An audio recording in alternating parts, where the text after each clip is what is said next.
Every year on the foggy cusp of late summer, the people of Rockport, Maine would spot him.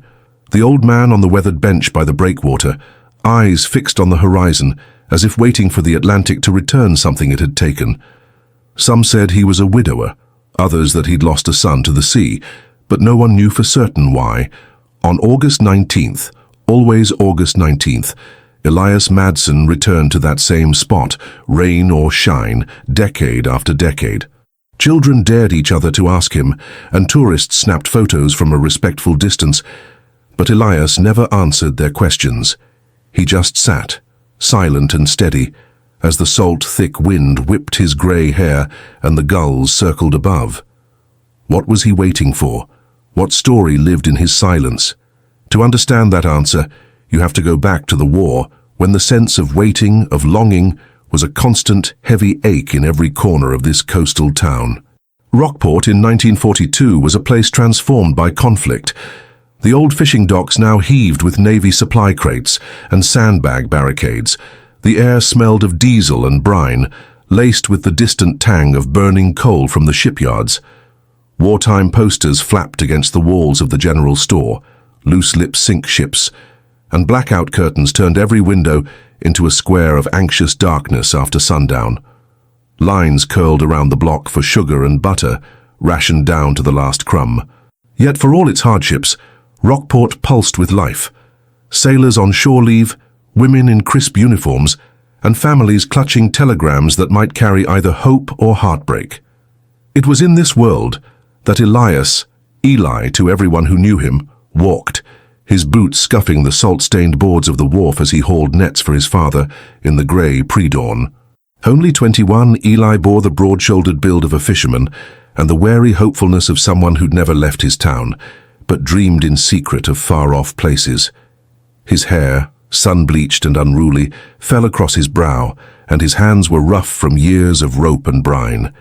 He was a man caught between two tides, the pull of family and harbour, and the push of a world at war that demanded more from him than fish and loyalty. Back then, every evening in Rockport throbbed with a brittle energy.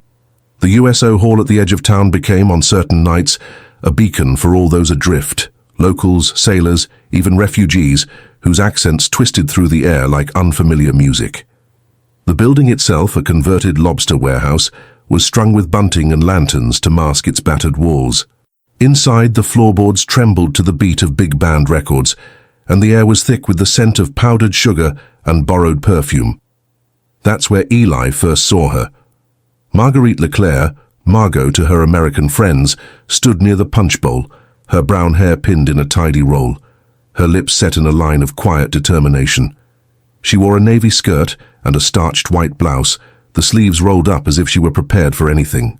Her eyes, quick and restless, flicked over the room, cataloguing faces and exits with the practiced caution of someone who didn't quite trust her luck.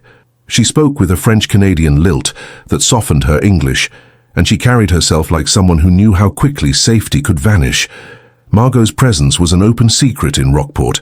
She and her mother had arrived the previous winter, scraping frost from the windows of the small boarding house on Elm Street. They'd come by way of Montreal, fleeing France after the Germans took Paris, then crossing the border with nothing but a battered suitcase and Margot's radio certification papers. The Navy, desperate for anyone who could operate a transmitter, snapped her up and assigned her to the communications office at the local base. Some townsfolk eyed her with suspicion, others with admiration. Margot ignored both, pouring her energy into deciphering coded messages and sending out vital signals in the dead of night. But on that particular evening, as the big band crooned and the lanterns cast their honeyed glow, Margot looked almost relaxed. Almost. She accepted a cup of punch from a jittery ensign, offered him a measured smile, and then excused herself to the edge of the room, where she could keep her back to the wall. Eli, awkward in his best and only suit, lingered on the hall's fringes, watching the swirl of uniforms and laughter. He'd been drafted into the Navy just a month before, assigned as a signalman thanks to his steady hands and sharp eyes. The idea of leaving Rockport both thrilled and terrified him. Now, with his deployment looming, every moment felt borrowed. Their first meeting wasn't a collision of fate or a cinematic accident. It was a hesitant, almost accidental alignment, A glance caught across the room, a nod, a half smile. Margot noticed Eli because he wasn't trying to be noticed. Eli noticed Margot because she looked like someone who'd survived something, and that kind of strength had always drawn him. The music shifted to a slow waltz. A few couples drifted to the floor. Eli, gathering his courage, approached her. "Would you care to dance?" he asked, his voice rough with nerves. Margot assessed him with a level gaze, then shrugged, a hint of amusement flickering in her eyes. "Why not? I'm told Americans are very good at dancing." He grinned, self-deprecating. "You'll have to let me know if that's true." They moved together, careful at first. Eli's hands were broad and a bit clumsy, but Margot guided him with subtle pressure, her steps sure and precise. They didn't talk about the war, or fear, or the thousand uncertainties pressing in from every side. Instead, in that circle of light, with the band crackling from the gramophone and the scent of salt water drifting through the open windows, they talked about the ocean. "My father says the sea is like a stubborn neighbor," Eli said, voice low. "Takes what it wants, gives back what it pleases." Margot's lips quirked. "In France, we say the sea has a memory. It keeps secrets." He studied her, curious. "What secrets do you think it keeps?" She didn't answer right away. "Sometimes I think it remembers everyone who's ever left home." They danced until the song ended, then stood awkwardly at the edge of the hall, neither quite ready to retreat. Outside, the fog pressed up against the windows, turning the town into a world of blurred outlines and muffled sounds. The war hummed in the background of every conversation. After that night, Eli and Margot found themselves crossing paths with increasing frequency, at the ration line in the shadow of the radio tower, on the windswept pier where Margot sometimes stood, eyes fixed east, as if she could see clear to the French coast. Their conversations grew bolder, though always tinged with the knowledge that time was running short. Eli's orders would come soon. Margot's mother worried every day for the family still trapped in occupied France. The future was a question neither dared voice aloud. Still, there were moments, small golden fragments when the war seemed to recede. On Sundays, Margot and her mother would join the townsfolk at the community hall for a makeshift meal. Potatoes stretched with powdered milk, bread barely sweet with rationed sugar. Eli would sit nearby, listening to Margot's stories of Paris before the occupation, the way the city would shimmer at twilight, the taste of her grandmother's brioche. In return, he'd describe the wild storms off the Maine coast, the way the lobsters would crawl the rocks at low tide, the comfort of a home you never had to flee. They learned to communicate in small gestures, a pressed flower tucked into a library book, a joke scribbled in the margin of a ration card, a glance exchanged across a crowded room. Margot, always precise, began teaching Eli the basics of Morse code, laughing as he fumbled the dots and dashes with the blunt ends of his fisherman's fingers. "You're getting better," she teased one afternoon as they sat on the rocks above the crashing surf, a battered Navy signal lamp between them. "You might even be able to send for help if you get lost," he grinned, shading his eyes against the glare. "Maybe I'll just send for you instead." She grew quiet, tracing circles in the sand with a stick. "Would you?" He shrugged, suddenly shy. "If I knew you'd answer."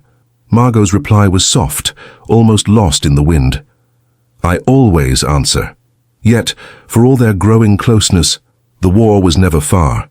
Rumors of German U-boats off the coast rattled the town, and every day brought new lists of casualties from the Atlantic convoys. Margot's mother grew quieter, her hands trembling as she read letters from home. Eli's father watched the sky with a frown, worried for his only son and the uncertain future.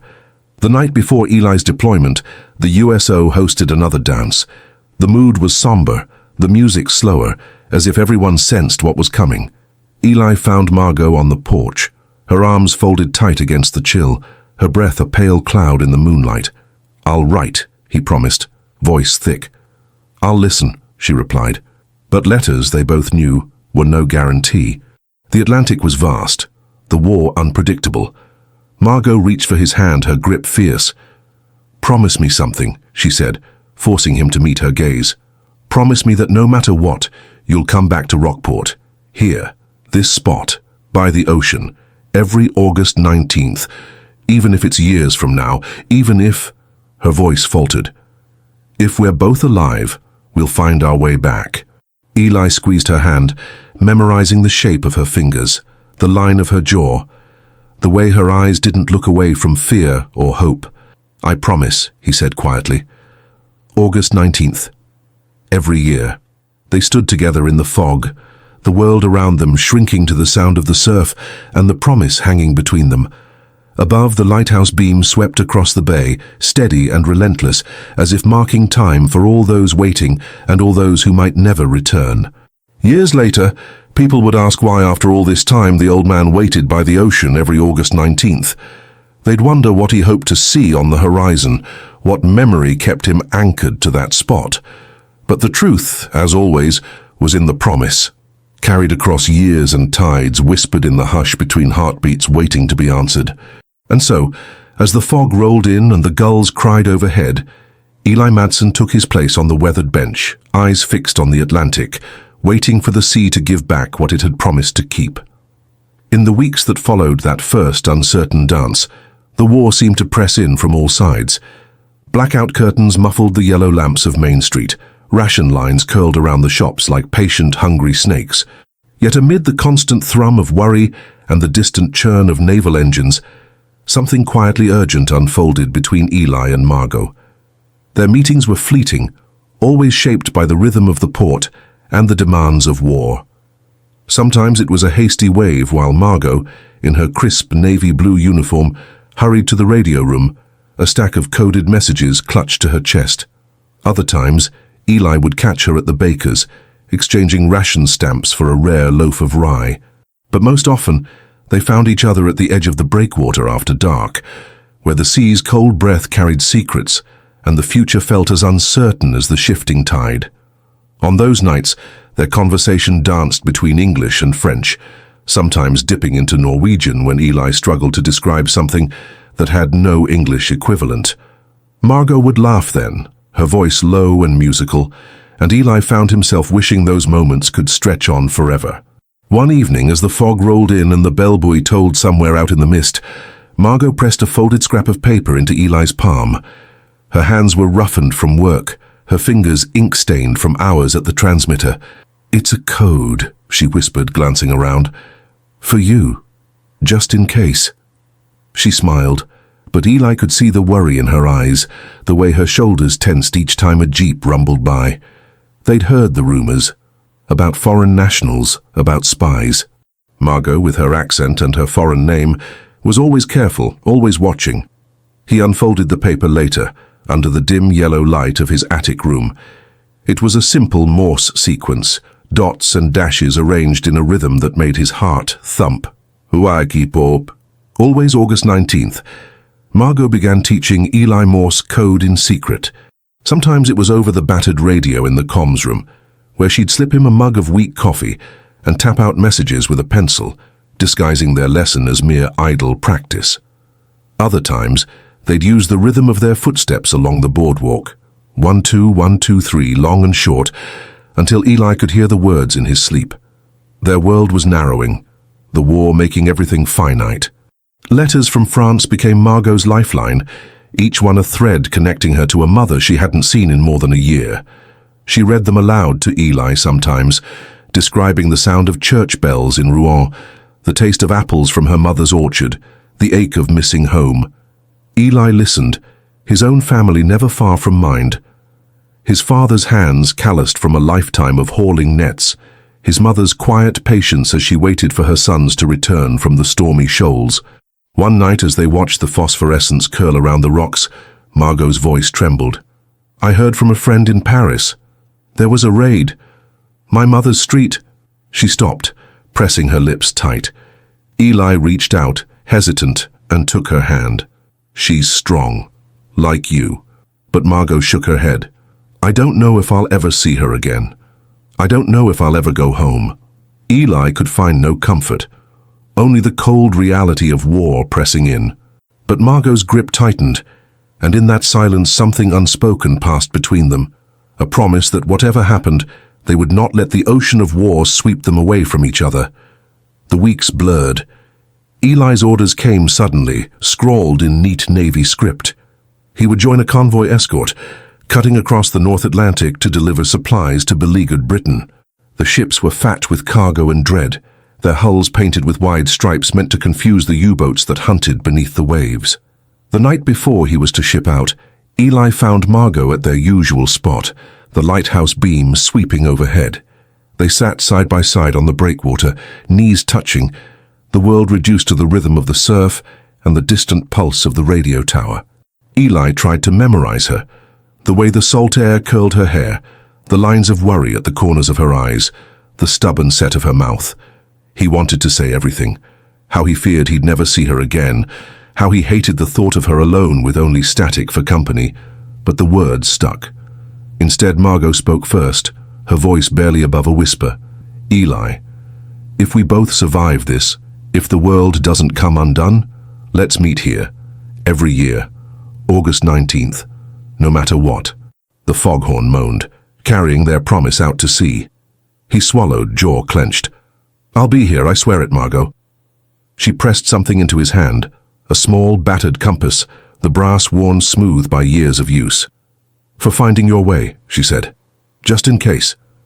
Eli wanted to believe the promise would be easy to keep, but in the weeks that followed, the ocean proved itself capricious and cruel. The convoy crossings were relentless, the North Atlantic a grey wilderness where ships vanished in the blink of an eye. U-boats stalked them, silent and unseen, and Eli learned to read the sea for signs, an oil slick, a floating crate, the brief orange blossom of an explosion on the horizon. He wrote to Margot whenever he could, folding his hopes and fears into tidy, censored letters. Sometimes he included a line in Morse, their secret signal. But the letters came back with blacked-out sections or didn't come at all. Meanwhile, Margot's life narrowed to the windowless radio room. She listened for news from France, heart lurching each time a report crackled through the static. When she wasn't on duty, she faced the suspicion of strangers, fellow workers who eyed her with thinly veiled mistrust, local women who whispered behind gloved hands about the French girl and her secrets. She tried to ignore them, but the isolation pressed in heavy as the blackout curtains. Then, one morning, the news came. Her mother was missing, last seen when German soldiers swept through their neighborhood. Margot's hands shook as she read the telegram, the words blurring into nonsense. She found herself wandering the docks at night, staring into the mist as if the ocean could return her family too. Eli's letters became her anchor. His descriptions of the sea, wild, merciless, achingly beautiful, reminded her that the world was still wide, that hope could outlast even the longest silence. She clung to their secret code, tapping out messages into the empty air, praying that somehow, across thousands of miles, Eli might hear. Their promise became a lifeline. August 19th, the date circled in her mind, a beacon in the gloom. The summer waned. Letters grew fewer. The war pressed on. The night before August 19th, Margot sat alone by the breakwater, the compass clutched in her hand. The waves whispered secrets she couldn't understand. She closed her eyes and listened for the faintest echo of Morse code.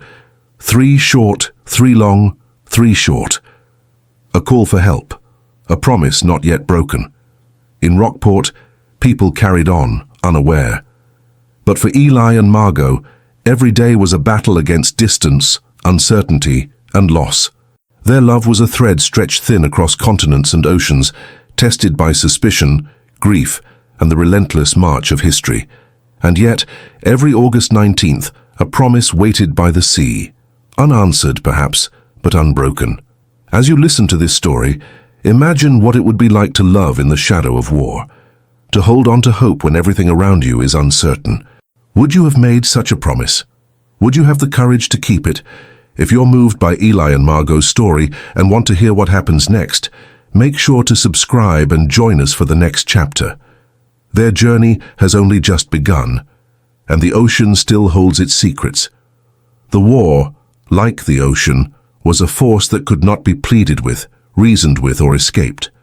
It swept in, claimed what it wanted, and left only fragments in its wake. For Elias, Eli Madsen, and Marguerite Margot Leclair, time became a tide itself, days stretching and collapsing, moments of hope dashed by a single telegram, a smile surviving only as a memory between letters that might never arrive. The promise they'd made on the edge of the Atlantic, meet here every August 19th if we're alive, became a beacon in the storm. But as the war's grip tightened, even hope learned to shiver. Spring 1943 bled into summer, and with it came a new rhythm. The shrill whistle of the morning shift at the Rockport naval base, boots slapping against wet cobblestones, the distant drone of bombers out over the bay.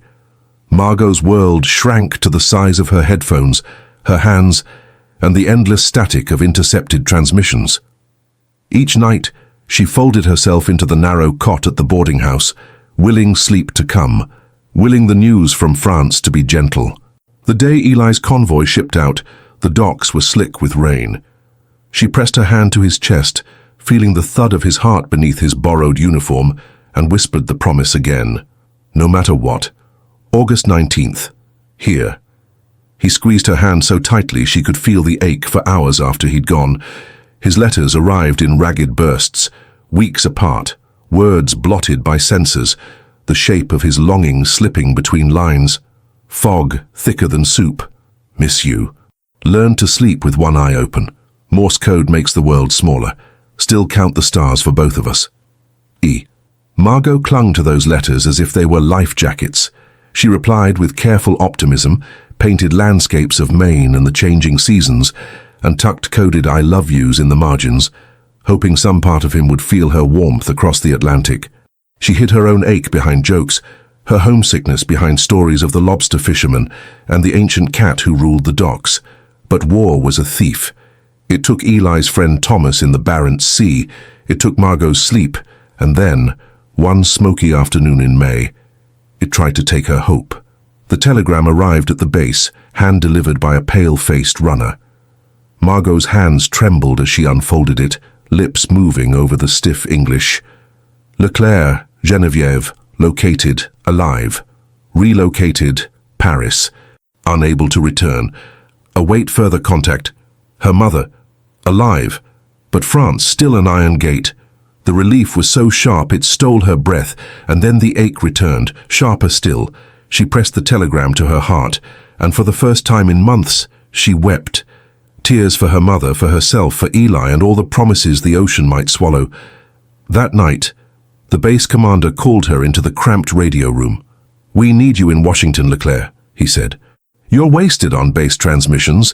They want you in code breaking. It's important work. You can leave in a week."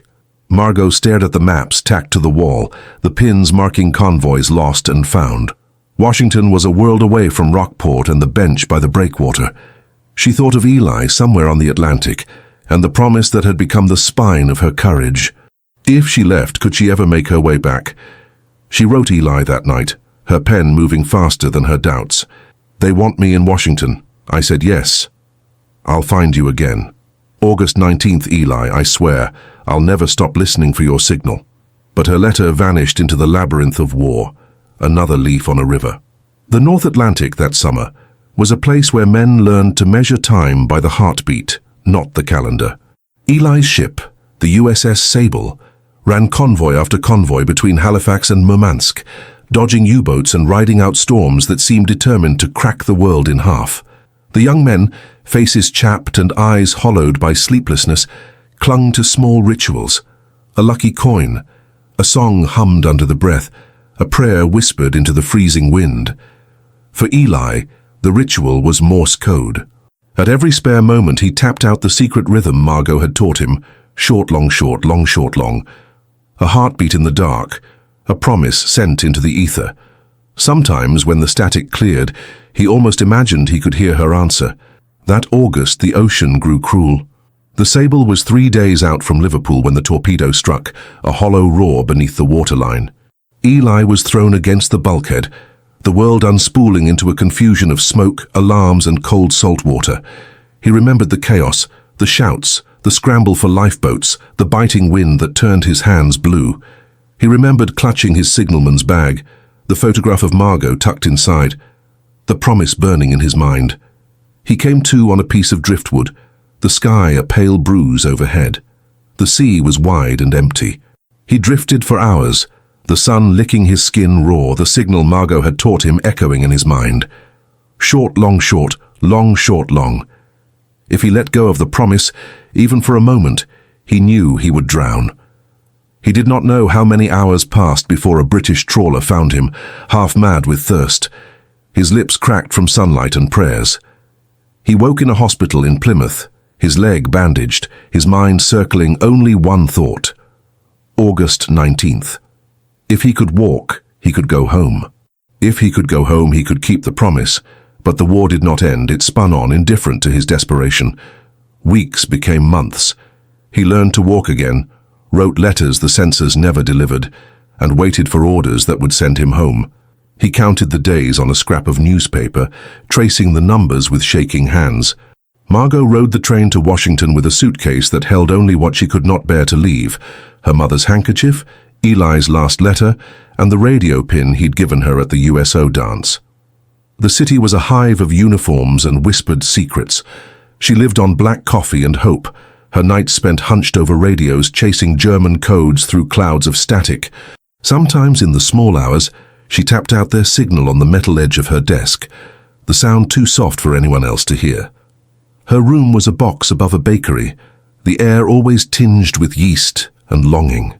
She wrote to Eli every week, the rhythm of his name a lifeline. She wrote to her mother too, letters full of questions and reassurances, always ending with the same line: Je t'aime, I will find you again. The war ground on.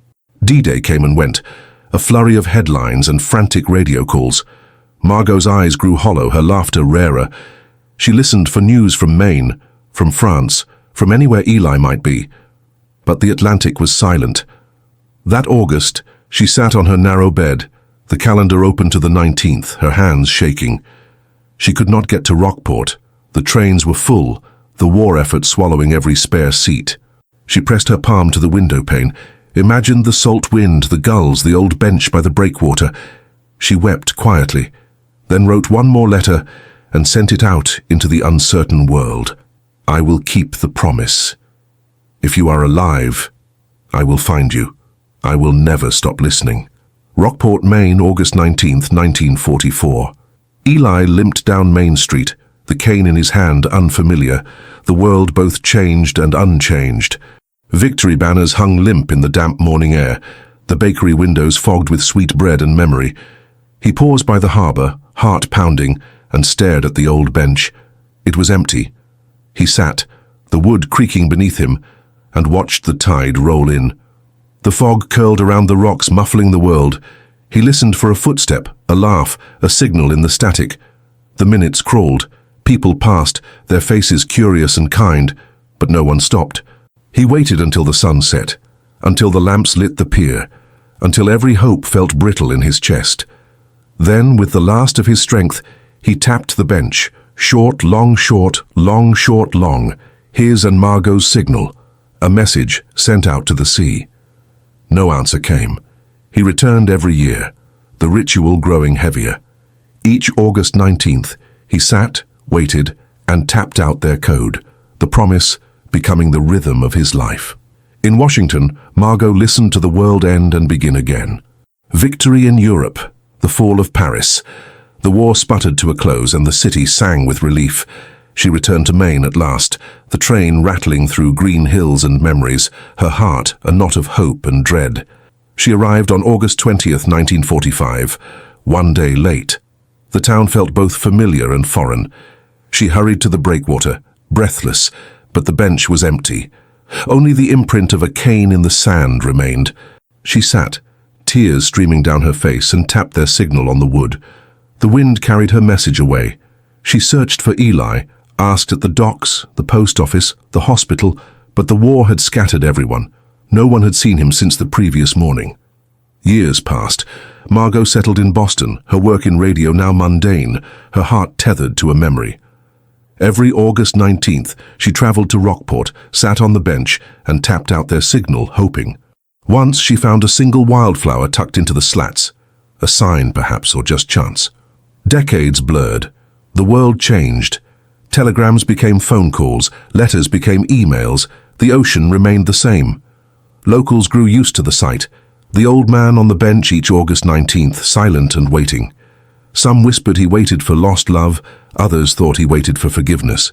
In 1975, a reporter from the Rockport Gazette approached Eli, hoping to unravel the mystery. For the first time, Eli spoke, his voice rough with memory. "I made a promise," he said, "to someone who taught me what it was to be brave.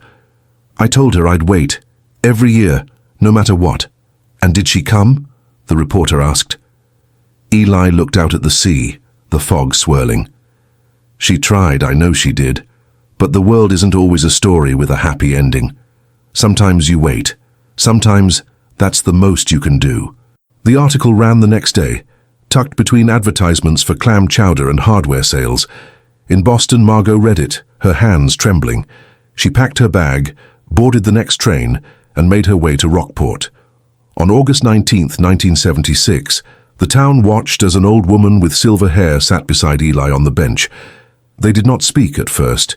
Instead, Margot reached out, took his weathered hand and tapped, short, long, short, long, against his palm. Eli smiled, tears bright in his eyes, and whispered, "You found me." The payout at last was not in a grand reunion, not in the neat closure of war's end. It was in the simple, stubborn act of keeping a promise, of waiting and being waited for, of believing that love like the tide might return if you gave it enough time. And so every August 19th, the two of them sat by the sea, side by side, and let the world wonder at the power of a promise kept. As August 19th drew to a close in Rockport, the air thick with brine and memory, Eli Madsen remained on his bench, his back a little more stooped now, but his gaze as unwavering as ever. The fog pressed in from the sea, blurring the line between water and sky, as if the world itself had softened its edges for this evening. The town behind him hummed with the muted promise of summer's end, children's laughter, distant music from a porch radio, the clang of a buoy. Yet here, by the breakwater, time hung suspended, every year unspooling into the next. For decades this ritual had been his alone. But tonight, as the sun slipped behind the curtain of mist, something in the air felt different. Eli reached into his coat pocket and withdrew a piece of yellowed paper, its creases soft from years of unfolding. Written in Margot's precise hand, the Morse code they'd invented for each other, 3 dots, 2 dashes, 3 dots. "I am here." A signal and a promise. He remembered that last August 19th before he shipped out, the night Margot pressed the note into his palm, her eyes shining with hope and dread. "If we're both alive, we'll meet here every year." They had clung to each other, two young souls on the edge of a world on fire, neither knowing what would become of them. He swore he'd keep the promise, and he had, through all the long years since. The war had changed them both. For Eli, the sea became an adversary, each convoy a brush with death, each torpedoed ship a tally of names lost to the deep. In those endless grey mornings on the Atlantic, he'd survived by holding on to Margot's memory, the shape of her smile, the clever twist of her words, the way she'd taught him to listen for messages hidden in static. For Margot, the war was a labyrinth of codes and absences. She'd worked through endless nights in Washington, eavesdropping on enemy transmissions, piecing together news from Europe, praying for scraps about her mother. The letters she sent to Eli were often lost, censored, or delayed. But she wrote anyway, each word a lifeline, each page a prayer that he'd live to read it. When the war ended, Eli returned to Rockport, older and changed, his hair prematurely grey, his walking stick a constant companion. He had survived the sinking of his ship, days adrift with nothing but sky and water, and the memory of Margot's promise. He'd clung to that promise as tightly as to the life raft, and when he finally staggered ashore in Nova Scotia, sunburned and half-mad, it was Margot's face he saw behind his closed eyelids. He wrote to her over and over, but received no reply. The world was still in chaos, people scattered, addresses lost. He searched for her in every letter, every face at the train station, every whisper of French on a crowded street. On the first August 19th after the war, he sat on the bench by the breakwater, waiting. He waited as the town rebuilt, as the ships returned and the soldiers came home. He waited as years slipped by, as the world grew quieter, as the faces around him changed and the old stories faded. He waited through storms and sunshine, through years when the date fell on a weekday, and he had to close his shop early, through years when his knees ached and his hands trembled as he walked down to the water. Always, he waited. He never told anyone why. Some years he brought a book pretending to read. Some years he brought a bouquet of wildflowers, placing them on the bench beside him. Other years he simply watched the sea, listening for a voice carried on the wind, hoping for the impossible, that Margot would return, that she would remember, that she would find him. He never saw her again. Yet as the decades passed, the ritual itself became a kind of solace. The act of waiting, of keeping the promise, gave his life a rhythm, a purpose. He became a fixture in Rockport, the man on the bench, the keeper of a mystery. Children asked their parents about him. Couples whispered stories about lost love and wartime vows.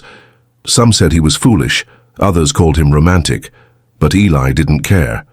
The promise was his to keep, and he kept it, every August 19th. Tonight, as the last light faded and the fog thickened, Eli closed his eyes and let the memories flood in. The heat of Margot's hand in his, the urgency of their goodbye, the Morse code they'd tapped on the table at the USO dance. He remembered the way she'd laughed, her accent lacing every sentence with a kind of music. He remembered the night she'd told him about her mother, about how she'd fled France with nothing but a suitcase and a hope. He remembered the way she'd looked at him, as if she could see through the war to something better beyond. Eli opened his eyes. The world had changed so much, but in this moment, he felt her presence as clearly as he had all those years ago. He traced the Morse code on the paper with his finger. 3 dots, 2 dashes, 3 dots. I am here. He smiled, a small private smile, and tucked the note back into his pocket. As the fog lifted, a young woman approached the bench. She was a stranger, yet something about her, perhaps the tilt of her head or the way she carried herself, reminded Eli of Margot. She paused, uncertain, then sat at the far end of the bench, glancing at him with quiet curiosity. "Is it true," she finally asked, her voice gentle, "that you wait here every year for someone?" Eli regarded her, the weight of years in his eyes. "Yes," he said simply, "for someone I loved, for a promise I made." The woman smiled, a little sadly. "Did she ever come back?" Eli looked out at the sea, the horizon blurring into mist. "She never did, but the promise mattered. It kept me going, even when everything else changed." For a long moment they sat in silence, listening to the waves break against the rocks. The woman rose, hesitated, then touched his shoulder. "That's a beautiful thing," she said, "to keep a promise that long." After she left, Eli stayed a while longer, watching as the stars blinked one by one through the thinning fog. He breathed in the salt air, feeling the ache of longing and the quiet peace of fulfillment mingle in his chest. He realized finally that waiting had become less about the hope of Margot's return and more about honoring what they'd shared, the love that had shaped him, the promise that had given his life meaning. He had been a young man when he made that vow, uncertain and afraid, grasping at hope in a world torn apart. He was an old man now, his life etched with loss and memory, but he had not let bitterness take root. He had learned that sometimes the act of waiting, of believing in something bigger than oneself, was its own form of love. He had learned that love could endure, not just in reunion, but in remembrance. And in that knowledge, Eli found peace. He stood, leaning on his walking stick, and turned for home. As he walked through the quiet streets, he imagined Margot at his side, her laughter echoing in the night air. He whispered goodbye to her and to the boy he had been. At the edge of town, Eli paused under the street lamp, looking back at the bench by the sea. He knew he would return next August 19th as long as he was able, not because he expected Margot to appear, but because the promise still mattered, because love, even when marked by absence, was worth honoring. He hoped that somewhere Margot had found peace too, and as he disappeared down the lane, the fog rolled in once more, wrapping the town in its gentle embrace. The bench remained, a quiet sentinel by the waves, holding the weight of memory and the echo of a promise kept. If you've ever loved someone across distance or time, or found yourself holding on to hope when the world seemed uncertain, Eli's story is for you. Maybe you've made a promise you're still trying to keep, or maybe you're waiting for someone too. If this story touched you, I'd love to hear your thoughts. Share your own stories of love, hope, or waiting in the comments below. If you believe in the power of promises and the endurance of love, please give this video a like, subscribe to the channel for more true-to-life romances, and tap the notification bell so you never miss a new story. Because sometimes, the most extraordinary tales are the ones hidden in the quiet corners of ordinary lives. Thank you for listening. And remember, every promise kept is a story worth telling.